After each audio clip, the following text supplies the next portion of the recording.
Hey guys, and welcome to the one where I talk about creativity.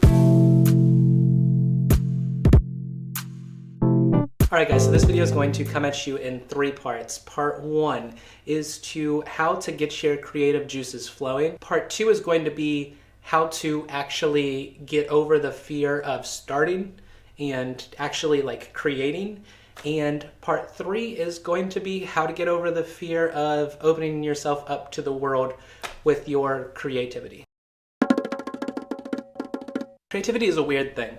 It is something that a lot of people view as this part of your brain that if you have it, you have it, and if you don't have it, you don't have it. And there's definitely no way to kind of kickstart it. And I believe to a certain degree that there are people who are better at it than others, just like there are people who are naturally better at basketball than others. But that doesn't mean that you can't work at it and just grind away and get better. So here are some tips that work for me to get kind of my creative juices flowing. And the biggest thing that I've noticed that when I'm in a rut, the number one way for me to feel creative again is to experience other people's creativity wholly, not wholly like God holy, but like holistically and uninterrupted. So the way that everything is set up now, you can be watching TV and checking your Twitter and be emailing somebody and doing 100 different things.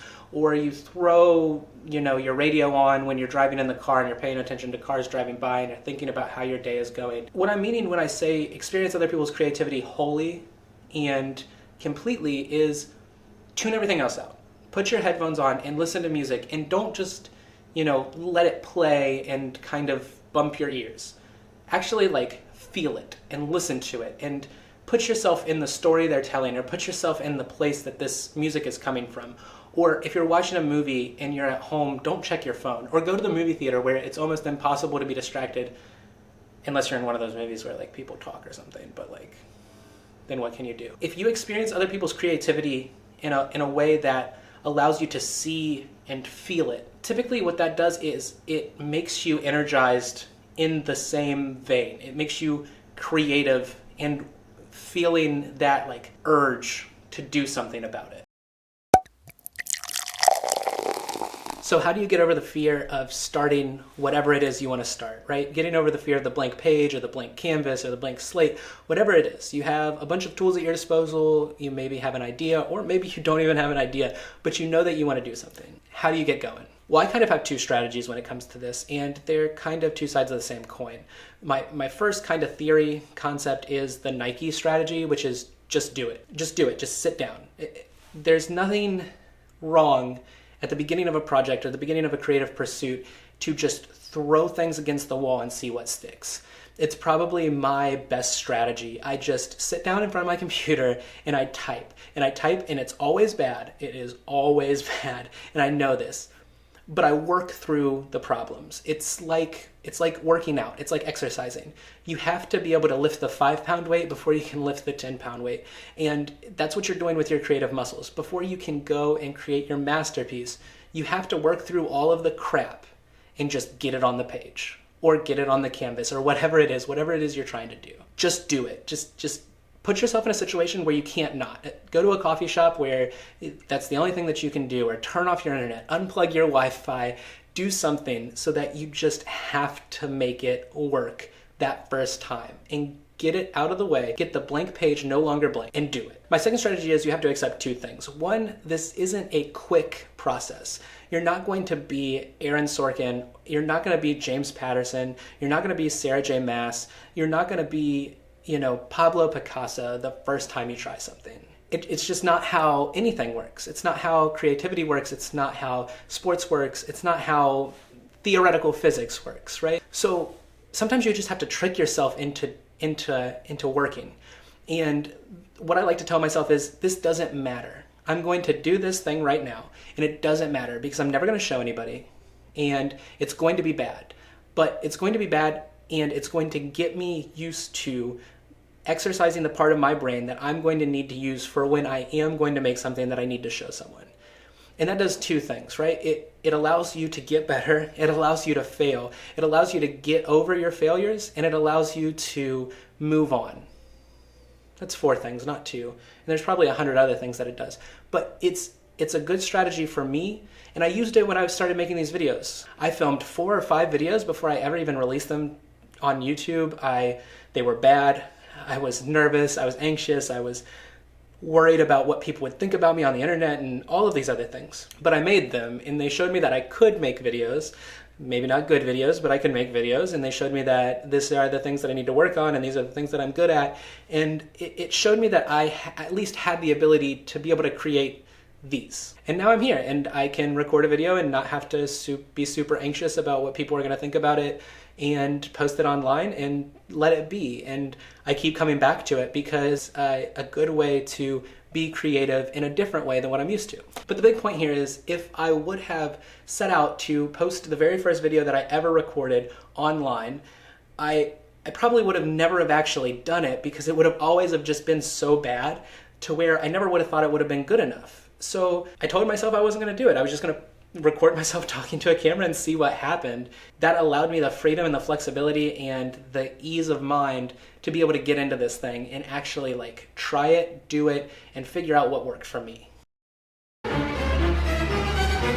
All right, so part 3 is probably the hardest part. You've got something that you've done and you like it, and that's a great thing. But now what do you do with it? You can leave it in a drawer forever. You can hang it up on your wall that you never invite people into the room that it's in. You can do whatever you want with it. That's up to you. But if you want to put it out there in the world, there's a fear that comes along with that too. There's this anxiety of, what are people going to think? There's no easy way to get over this. It's going to happen. And if you want to be creative, if you want to get into this world, you're going to have to learn how to deal with failure, and you're going to have to learn how to deal with being rejected, because it happens a lot, especially in the writing world. Query letters or sending out your scripts or entering contests, a lot of the times you're going to fail, and that's scary. It's terrifying. But what you have to keep reminding yourself is that you did this for a reason, and you have a story to tell or some kind of perspective that you want to show the world. With every failure comes another layer of armor for you, right? If you never put yourself out there, you are never going to learn how to deal with the adversity. And if you can deal with the adversity for long enough, eventually your voice will be heard.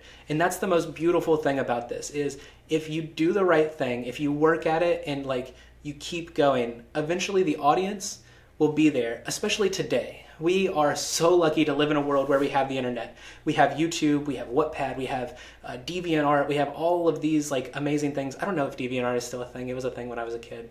Shoot, I don't know where artists post stuff. Tumblr? We have all of these wonderful things and a limitless amount of eyes that can see your work. And if you grind away and if you do it and you just keep working at it, eventually the people who need to see it will see it. And I'm confident in that. I know a lot of people can be pretty cynical about this and think a lot of politics play into it and stuff, but like, we have the power now. It's the age of the internet. We can market ourselves and we can get our work in the hands of people who need it and want it and desire it. And that is such a beautiful thing for creative people, and it's something that we haven't had ever until now. If it's something that you want to do, if creativity is something you want to pursue, the world is your oyster. Like, to use a cliche, it is, because you have that ability now. You're ready. It's here. It's now. You can do it. And there are so many people online. There's so many more people coming online in the next 10 years.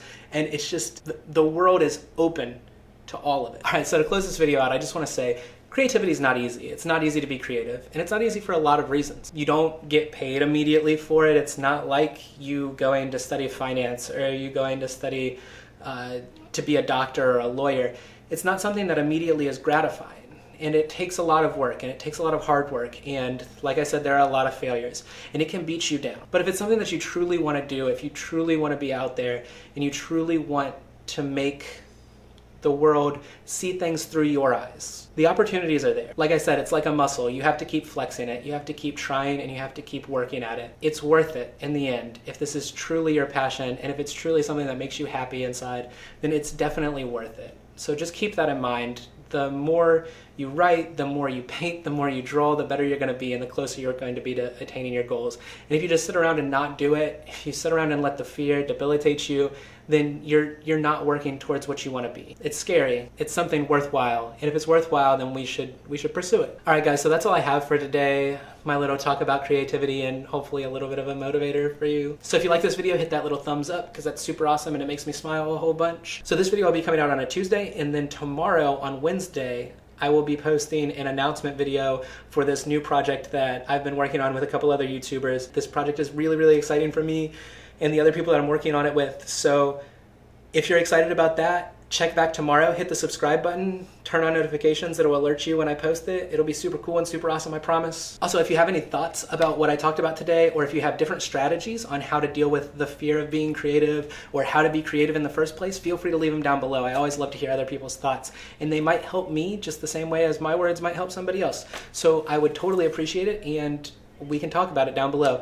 All right, guys, that's all I have for you today. I appreciate the feedback so much, and I look forward to talking to you again tomorrow. Make sure you check back for that announcement video. Bye.